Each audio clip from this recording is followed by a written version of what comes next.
रोज नए खुलासे हो रहे हैं। एमपी से दुबई तक सौरभ ने कैसे अपने परिवार, साझेदार और राजदारों के साथ मिलकर करप्शन का साम्राज्य खड़ा किया, इसकी जांच जारी है। लेकिन अब इस मुद्दे पर सियासत भी शुरू हो गई। कांग्रेस ने सौरभ की जान पर खतरा बताया है। कहा है कि सौरभ जब सामने आएगा तो कई चेहरे बेनकाब होंगे। बीजेपी ने पलटवार किया है, कांग्रेस पर जुबानी जमा खर्च की राजनीति करने का आरोप लगाया है।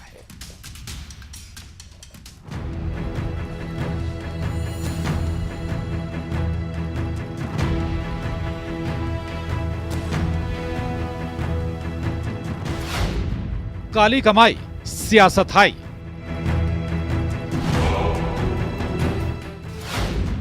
सौरभ पर शिकंजा, सियासत का मौका। जब भी सौरभ शर्मा आएगा सामने तब कई के चेहरे बेनकाब होंगे, तो मैं मानता हूं उनको सुरक्षा भी दी जाए और जल्दी से गिरफ्तार भी किया जाए। इनको अगर खतरा है तो कोई प्रमाण भी दे, या इनसे बात हुई हो कि मेरी जान को खतरा है, इन्हें तो ये बताना चाहिए, इनको कॉल डिटेल देना चाहिए।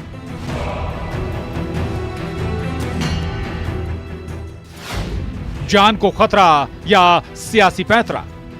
जीतू पटवारी जी, दरअसल कांग्रेस की जिस प्रकार की कार्यप्रणाली रही है, कांग्रेस नेताओं की सोच जैसी रही है, कांग्रेस की सरकारों के जैसे कार्यकाल रहे हैं, वैसे उनकी बयान बुद्धि चलती है। करप्शन का गुरु, सियासत शुरू। काली कमाई का साम्राज्य खड़ा करने वाला आरटीओ का पूर्व कांस्टेबल सौरभ शर्मा देश भर में सुर्खियों में है। जैसे जैसे जांच आगे बढ़ रही है, बड़े खुलासे हो रहे हैं। एमपी से दुबई तक करप्शन का काला चिट्ठा सामने आ रहा है। एक आरक्षक ने कैसे अपने परिवार, साझेदार और राजदारों के नाम पर भ्रष्टाचार का 500 करोड़ का कारोबार खड़ा किया। एमपी के कई शहरों में करोड़ों की प्रॉपर्टी से लेकर दुबई में 150 करोड़ के आलीशान विला तक कैसे सौरभ शर्मा ने करोड़ों की काली कमाई की, इसकी जांच जारी है। और अब मामले में सियासत भी शुरू हो गई है। कांग्रेस ने सौरभ की जान को खतरा बताया है और उसकी सुरक्षा की मांग की है। बीजेपी ने पलटवार किया है, कहा है जांच एजेंसियां अपना काम कर रही हैं, कांग्रेस मामले में राजनीति ना करे। आज इसी पर करेंगे महाडिबेट में चर्चा।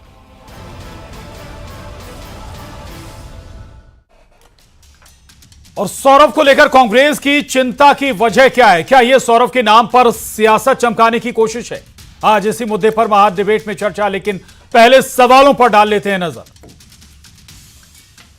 तो सौरभ को खतरा या सियासी पैंतरा? महाडिबेट का यह बड़ा सवाल, महत्वपूर्ण सवाल, काली कमाई पर सियासत क्यों? तीसरा और आखिरी सवाल महाडिबेट का, सौरभ पर शिकंजा, सियासत का मौका। सवालों के इर्द गिर्द चर्चा को आगे बढ़ाएंगे, लेकिन सबसे पहले आपको अपने बेहद खास मेहमानों से मिला देते हैं। हमारे साथ रमेश शर्मा जी हैं, राजनीतिक विश्लेषक, बहुत स्वागत है आपका। ब्रिजगोपाल लोया जी, प्रवक्ता बीजेपी, आपका भी बहुत स्वागत। डॉक्टर सांत्वना श्रीकांत, सामाजिक कार्यकर्ता, हमारे साथ हैं, आपका स्वागत है। डॉक्टर संजीव तरनाज हमारे साथ जल्द होंगे, और साथ ही भूपेंद्र गुप्ता जी, प्रवक्ता कांग्रेस, भी हमारे साथ जल्द होंगे। आप सभी का बहुत स्वागत है। और सबसे पहले बड़ा साफ अगर हम कहें, सौरभ शर्मा मामले में बहुत सारे सवाल एक साथ खड़े होते हैं। सौरभ शर्मा गायब क्यों हैं? सवाल यह भी है कि इस पर सियासत क्यों हो रही है? अगर सियासत हो रही है तो उस पर क्यों नहीं होनी चाहिए, यह भी एक सवाल है। भाई, अगर मामला उठाया जा रहा तो कम से कम प्रेशर तो रहेगा एजेंसियों पर कि जो हकीकत है वो सामने आए। दूसरा, वो एजेंसियां भी सवालों के दायरे में हैं। एक एजेंसी अलग डेटा देती है, दूसरी एजेंसी अलग डेटा देती है, और मीडिया रिपोर्ट्स में जो तस्वीर सामने आती है, जो संपत्ति या जो गोल्ड या चांदी या फिर अवैध संपत्ति सामने आती है, वो एक अलग ही आंकड़ा पेश करती है। तो बहुत सारी चीजें सवालों के दायरे में, चर्चा आज करेंगे। लेकिन सबसे पहले ब्रिजगोपाल लोया जी, क्या वाकई आपको लग रहा है कि इस मामले में सियासत हो रही है? अगर सवाल उठाए जा रहे हैं तो क्या उनका जवाब नहीं मिलना चाहिए? सवाल उठना लोकतंत्र में बहुत आवश्यक है और जवाब देना उससे भी ज्यादा जरूरी है जी। परंतु प्रश्न कौन से उठेंगे, उसमें गंभीरता कितनी है। आज सारा मध्य प्रदेश ही नहीं, पूरा देश देख रहा है कि मध्य प्रदेश में भारतीय जनता पार्टी की सरकार के दौरान किस तरह ऐसे भ्रष्टाचारियों पर शिकंजा कसा जा रहा है। अगर सौरभ शर्मा पकड़ा गया है तो मध्य प्रदेश के लोकायुक्त की पहली जांच में पकड़ा गया है। हाँ, आपने ये जिक्र किया कि डेटा अलग अलग है, मगर उस डेटा को भी हमें समझने की कोशिश करना पड़ेगी कि दोनों एजेंसियां एक बराबर के प्लेटफॉर्म पे नहीं है। जांच की गुणवत्ता में, जांच के स्तर में, दोनों में फर्क है। तब तो इसमें ईडी को इन्वॉल्व किया गया है, और उससे भी ज्यादा आज इनकम टैक्स डिपार्टमेंट को भी उसमें शामिल किया गया है, क्योंकि सबके अधिकारियों का अलग अलग आकलन करने का तरीका है। देखिए, लोकायुक्त आय से अधिक संपत्ति का करता है, मगर ईडी जो प्रवर्तन निदेशालय है वो जांच करता है कि धन के उपयोग कहां कहां और किस तरह किए गए। और इनकम टैक्स डिपार्टमेंट इस बात को ध्यान में रखता है कि आपने जो संपत्ति अर्जित की, जो लाभ अर्जित किया, वो अघोषित है, उस पर कर दे नहीं हुआ है।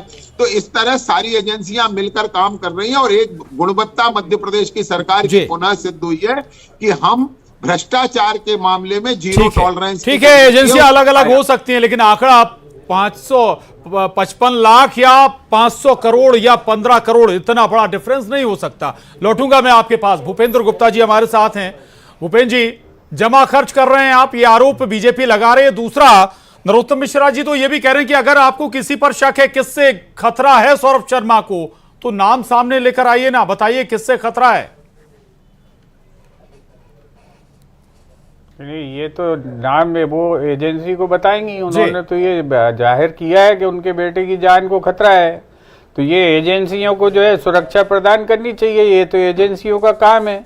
और दूसरी, लोया जी एक बड़ी बात कह रहे हैं, महत्वपूर्ण, इसको भी जांच के दायरे में लिया जाना चाहिए कि इन्होंने कहा कि हमने जो है जांच एजेंसियों की गुणवत्ता को बचाए रखने के लिए जो है ईडी को इन्वॉल्व किया, शामिल किया। तो क्या राज्य सरकार तय करती है कि कौन ईडी जांच करेगी या इनकम टैक्स जांच करेगा? ये बताना चाहिए इनको कि जब लोकायुक्त में शिकायत थी तो लोकायुक्त की शिकायत जो है में पुलिस जो है इंतजार क्यों करती रही? उसने जो है स्वयं जो है उस गाड़ी के का जो का मुआयना करने की बजाय या उस पर जो है छापा डालने की बजाय इनकम टैक्स का इंतजार क्यों किया? उसे फोन क्यों किया? इसमें क्या क्या मदद करना चाह रहे थे? इस बात की जवाब उन्हें देना चाहिए। दूसरा, इस बात का जवाब देना चाहिए भारतीय जनता पार्टी को कि ये जो जीरो टॉलरेंस की सरकार है, ये जीरो टॉलरेंस है कि आप इसी को जो है ये जांच में ईओडब्ल्यू आपका क्लीन चिट दे चुका है। और ये क्लीन चिट देने वाले तो उस समय पे क्या जो है ईओडब्ल्यू ईमानदार था कि सौरभ शर्मा ईमानदार थे? इसका जवाब इनको देना चाहिए और बताना चाहिए। जब उनके जो है अवैध जो तथाकथित जो इन्वेस्टमेंट्स हैं, उसमें इन्वेस्टमेंट के डॉक्यूमेंट्स जो है 3-3 माह के मंत्रियों के सामने आ रहे हैं, और जो है आईएएस अधिकारियों के नाम सामने आ रहे हैं, और कैश एक्सचेंज करने के नाम सामने आ रहे हैं। ये तो आपके सारा मीडिया और अखबार ही दिखा रहे हैं। ठीक है, ये बड़ी बात है। ठीक है भूपेंद्र गुप्ता जी, मैं लौट रहा हूं आपके पास। रमेश शर्मा जी, ये बिल्कुल ठीक बात है। एक शख्स क्या वाकई में कुछ वक्त में जब जो आरक्षक हो, इतना बड़ा कारोबार, इतना बड़ा एम्पायर खड़ा कर सकता है क्या अकेला? स्वाभाविक है कि पीछे बहुत कुछ है, शंकाओं के दायरे में बहुत कुछ है, और अब तो जनता को भी ऐसा लगता है कि शायद शक है एजेंसियों पर, जिस तरह की जांच एजेंसियां कर रही हैं। तो वाकई खतरा है क्या सौरभ शर्मा को अगर सामने आता है जो आशंका विपक्ष जता रहा है? देखिए, मोटे तौर पर एक बात समझ लीजिए, ये आपकी बात सही है कि ये सौरभ शर्मा के अकेले का काम नहीं है। इसके पीछे बकायदा पूरा एक नेटवर्क होगा। जैसा नेटवर्क एक नंबर में साफ दिखने में सरकार के या तंत्र का होता है, वैसा ही नेटवर्क इसका कुछ अंडरग्राउंड नेटवर्क है। वरना अकेला एक आरक्षक अपनी दम पर इतना कलेक्शन नहीं करता जो यहाँ से कर सकता, जो यहाँ से लेकर के दुबई तक उसकी संपत्ति है। एक बात हुई। अब दूसरी बात जो है, मुझे उसकी जान का खतरा बिल्कुल नहीं लगता, क्योंकि अब अगर आप देखें कि इन 50-55 सालों में सबसे पहले 1950 के आसपास एक साइकिल घोटाला सामने आया था केंद्र सरकार के सामने।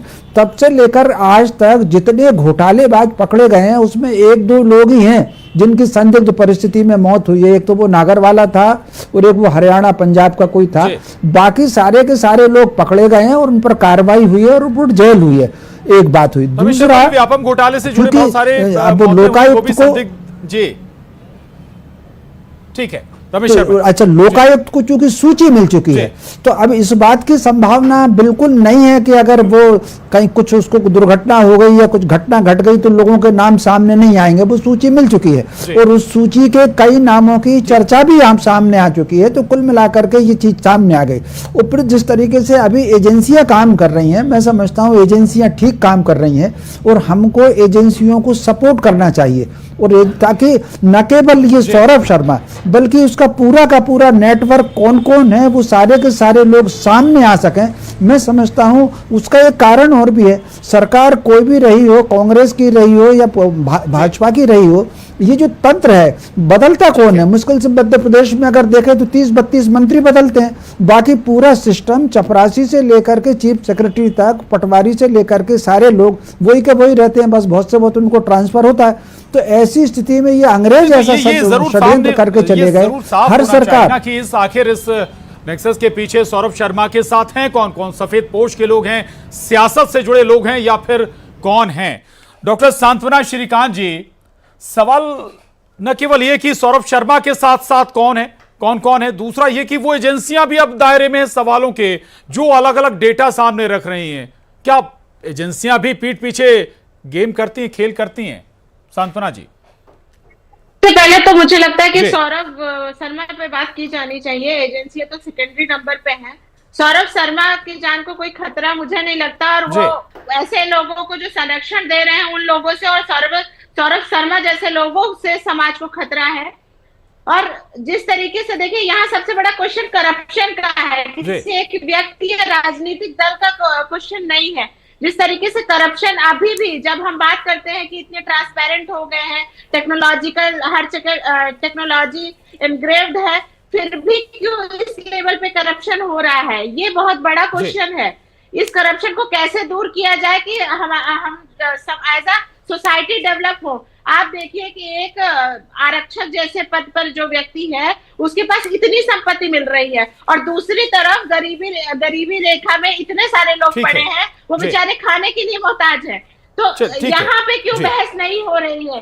देखिए, हर चीज को राजनीतिकरण करने के बजाय उसका जो सामाजिक नेगेटिव इम्पैक्ट है उस पर भी चर्चा होने की बहुत आवश्यकता है।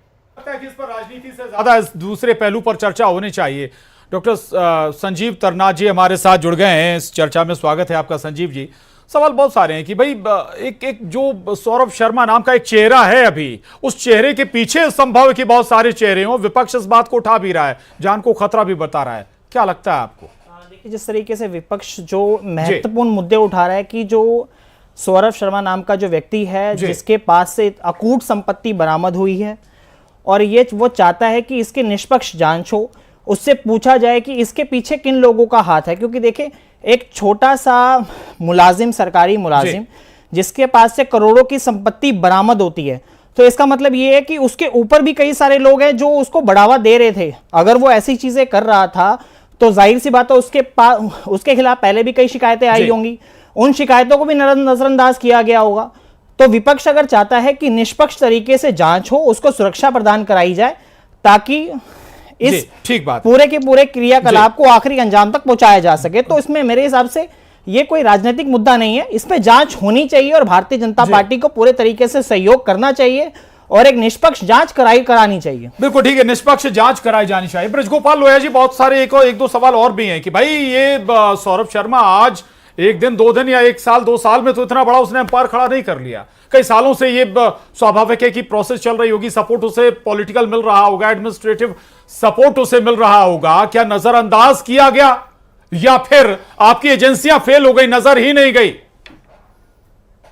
नहीं, देखिए, एजेंसियां फेल हो गई इसको तो मैं उतना नहीं मानता, मगर नजर नहीं गई तो ये देखिए, नजर न जाना बिल्कुल मानवीय गलती है, ये हो सकता है, मगर एजेंसियां विफल नहीं है। आदरणीय भूपेंद्र जी, अगर नजर नहीं गई तब भी तो एजेंसियां विफल हो गई ना। LIU उनकी खुद की खुफिया तंत्र होता है एजेंसियों का। मैं आपको बिंदु बार बता देता हूँ। EOW के पास मामला गया। भूपेंद्र जी अभी मुझ पर आरोप लगा रहे थे कि हम जांच एजेंसी को बचाना चाह रहे हैं, हम किसी को नहीं बचाना चाहते। EOW ने क्लीन चिट दी है, बताइए जरा लोहिया जी। उसका अपना एक दायरा, EOW ने जो क्लीन चिट दी वो बताइए जरा, क्या क्यों दी थी?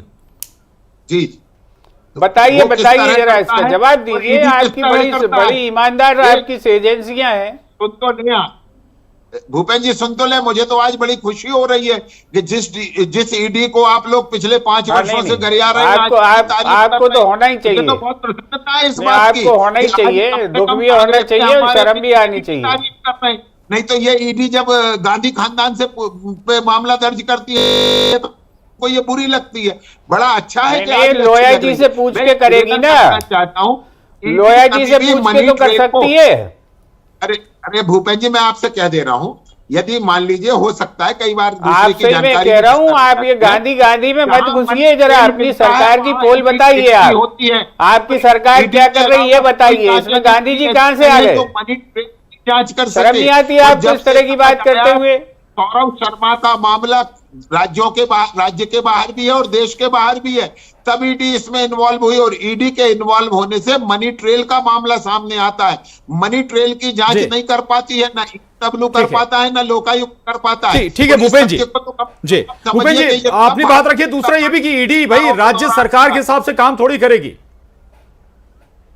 नहीं, राज्य सरकार और केंद्र सरकार इन्होंने नहीं, स्वयं कहा कि दोनों हमने सरकारें जब ईडी को इन्वॉल्व भ्रष्टाचारियों किया, को संरक्षण देने तो वाली ये होते सरकार कौन है इन्वॉल्व करने वाले? ईडी भ्रष्टाचारियों स्वयं के साथ संज्ञान खड़ी होने लेती है। वाली मुझे सरकारें बोलने भी दें हैं। अगर ये बोलना जी, चाहते सुन हैं। लीजिए लोया जी, लोया जी, देखिए भूपेंद्र जी बोलिएगा। से मैं एक प्रश्न छोड़ देता हूं भूपेंद्र जी से कि वो कटारे जी कांग्रेस ने की रोक तो सरकार दो के दौरान पहले। बताएं कि उन्होंने कब कहां किसी भ्रष्टाचारी को ठीक है, पकड़ा हो। ठीक है, बेचारे आपके परेशान सवाल हो का गए। जवाब भी देंगे वो। मध्य भूपेंद्र जी प्रदेश बोलिएगा। हाँ, मध्य प्रदेश को स्वर्णिम प्रदेश बनाने का जो है बीड़ा इनके एक मुख्यमंत्री ने उठाया था। अब ये मध्य प्रदेश में इतना सोना बन गया है, सोने की चिड़िया की जगह इसको सोने का गिद्ध बना दिया है। इतना सोना, इतना पैसा, इतना करोड़ों अरबों रुपया आ गया है कि अब जो है घरों में नहीं बन रहा है पैसा, अब जो है मैदानों में पैसा इकट्ठा करके रखना पड़ रहा है, मैदानों में सोना ले जाके रखना पड़ रहा है। लोगों के घरों में जगह कम पड़ रही है। इतना महान 18-18 घंटे काम करने वाली सरकार है ये। 3-3 इंजन से इतना विकास कर रहे हैं देश का, चोरी में, डाके में, लूट में, कि अब जो है घरों में जगह नहीं बची पैसा रखने के लिए। अब उनको सड़कों में रखना पड़ रहा है, उनको गाड़ियों में रखना पड़ रहा है, उन्हें मैदानों में स्टोर करना पड़ रहा है। ये जो है ये इनकी सरकार की असलियत है। ये जो है पहले चोरों को क्लीन चिट देते हैं और उसके बाद जब पकड़े जाते हैं तो कहते हैं कि हम जो है बड़ी पारदर्शिता से काम कर रहे हैं। अरे पकड़े गए हो आप, आपने जो है आप पहले क्लीन चिट दे चुके हैं इन लोगों को। ये आपकी सरकार का वो असली चेहरा चोर चाहे काला आपकी है। पार्टी में हो और चाहे ये जो सरकार में चेहरा हो। है, ये तो ये परिस्थितियां ऐसी आ गई हैं। आप जो है मकसद ये होना चाहिए कि कम से कम हकीकत सामने आए सौरभ शर्मा से जुड़ी हुई। इसमें कम से कम सत्ता पक्ष और विपक्ष को एक साथ खड़ा होना चाहिए बजाय सियासत के। गाड़ियां क्यों खड़ी कर दी? जी ठीक है, रमेश शर्मा जी के पास जाऊंगा। रमेश शर्मा जी, 500 करोड़ का संपत्ति अगर कहें तो पूरा काला कारोबार, 150 करोड़ का दुबई में आलीशान विला है इस शख्स के पास। इंदौर में 3 घर हैं सौरभ के, ग्वालियर में 18 एकड़ जमीन, ऐसी बहुत सारी संपत्ति है अलग अलग जगह। सवाल यह कि कैसे एक शख्स इतना बड़ा अंपायर खड़ा कर सकता है? इसमें कहीं ना कहीं तो पॉलिटिक्स भी इन्वॉल्व है, कहीं ना कहीं आईएएस आईपीएस लॉबी भी इन्वॉल्व है, कुछ तो सपोर्ट होगा रमेश शर्मा जी। निश्चित रूप से इसमें कुछ ना कुछ सपोर्ट तो होगा। 500 करोड़ की संपत्ति तो ठीक है, मुझे तो कई वक्त इस बात पर आश्चर्य हुआ कि उसके यहाँ 50-52 किलो सोना और 2.5 कुंटल चांदी, ये वाकई एक बहुत आश्चर्यजनक है। और ये बिल्कुल एक अकेले सिपाही की ताकत या प्लानिंग नहीं हो सकती, इसके पीछे पूरा नेटवर्क होगा। तो वो नेटवर्क कौन है, मैं समझता हूं इस पर राजनीति बिल्कुल नहीं होनी चाहिए, क्योंकि अगर राजनीतिक लड़ाई होगी तो मान करके चलिए कि उसको संरक्षण मिलेगा, उसको बचत होगी कहीं ना कहीं से। तो ऐसी स्थिति में इस पर सब उसके विरुद्ध कार्रवाई हो और उसके पीछे कौन कौन लोग हैं वो सब चेहरे सामने आए। इसके लिए मैं समझता हूं राजनीतिक स्वर एक होना चाहिए, ताकि और कहीं ना कहीं इतनी एक कार्रवाई हो कि इस तरह के और जो दूसरे सौरभ शर्मा, मुझे तो कई बार लगता है कि प्रशासन में सौरभ शर्मा अकेला नहीं है, और भी 2-4 सौरभ शर्मा होंगे, हो सकता है वो इतने बड़े ना बन पाए, इससे नीचे होंगे। तो कहीं ना कहीं इस पर इतनी सख्त कार्रवाई हो और एक स्वर में कार्रवाई हो, ताकि इस तरह के सारे सौरभ शर्मा थोड़ी सी उनको भय तो लगना चाहिए, डर तो लगना चाहिए उनको। ठीक है, बड़ी बात आपने कही डॉक्टर सांत्वना श्रीकांत, ये बात वाकई ठीक है एक सौरभ शर्मा नहीं होंगे। हो सकता है जैसा कि अभी लोया जी कह रहे थे कि नजर ना जा पाई हो सौरभ शर्मा पर, ऐसे फिर बहुत सारे सौरभ शर्मा हो सकते हैं। आखिर उन सौरभ शर्मा पर कार्रवाई करेगा कौन? रमेश जी की बात से बिल्कुल सहमत हूँ। बहुत सही बात कह रहे थे वो कि ऐसे पता नहीं कितने लोग हैं जिनको राजनीतिक संरक्षण मिल रहा है और जिसकी वजह से ये लोग पनप रहे हैं। ऐसे लोगों को क्यों नहीं खत्म किया जा रहा है, यह एक बहुत बड़ा प्रश्न है। और इनको जब तक इन लोगों को संरक्षण मिलता रहेगा और ये जनता के पैसों से ऐश करते रहेंगे, तब तक कभी भी समाज का, देश का विकास नहीं हो सकता है। देखिए, सिर्फ दिखाने के लिए है सारी चीजें। एक्चुअली में एक बंदा पकड़ा जाता है और दोनों पार्टी कहीं ना कहीं एक दूसरे संरक्षण में, आरोप प्रतिरोध में लग जाती है। इसको एक्सपोज करने को, गिरफ्तार करने के लिए, बाकी चीजों के लिए क्यों नहीं लग रहे? ठीक है, चल भूपेंद्र जी कुछ कहना चाहते हैं। भूपेंद्र जी, देखिए, मध्य प्रदेश की जो सरकार है इसका चेहरा साफ है। आज आपको बता दें, एक देश के बहुत बड़े अखबार ने एक स्टिंग ऑपरेशन किया है। इतना बड़ा कांड हो जाने के बाद और एक जो है केंद्रीय मंत्री के द्वारा ये जो है मांग करने के बाद कि ये जो मध्य प्रदेश में अवैध वसूली हो रही है इसे बंद करो, इसके बावजूद भी अभी बैरियर्स पर पैसे वसूले जा रहे हैं। स्टिंग ऑपरेशन आ गया है बाजार में। ये जो है लुटेरों की सरकार, जो चोरों की सरकार है, उसकी आप कहां सफाइयां देंगे? अभी तो सौरभ शर्मा का हिसाब किताब ही नहीं हुआ और उसके बाद अभी जो है ये वसूलियां कहां से हो रही है, इसका जवाब तो दे सरकार, और इसका जवाब लोया साहब दे। भ्रष्टाचारी कोई नहीं बचेगा, चाहे वो राज्यसभा में नोट की गड्डी के साथ हो, तो कोई भ्रष्टाचारी छूटने वाला नहीं है। भूपेंद्र जी धैर्य रखिए। कहते हैं वीडियो क्यों नहीं दिखा रहे हो? और नोट की गड्डी का वीडियो क्यों नहीं दिखा रहे भाई? क्यों, जो कहाँ अटकी है जान पोते की? वीडियो दिखाओ ना। वो वीडियो क्यों नहीं दिखा रहे हो राज्यसभा का?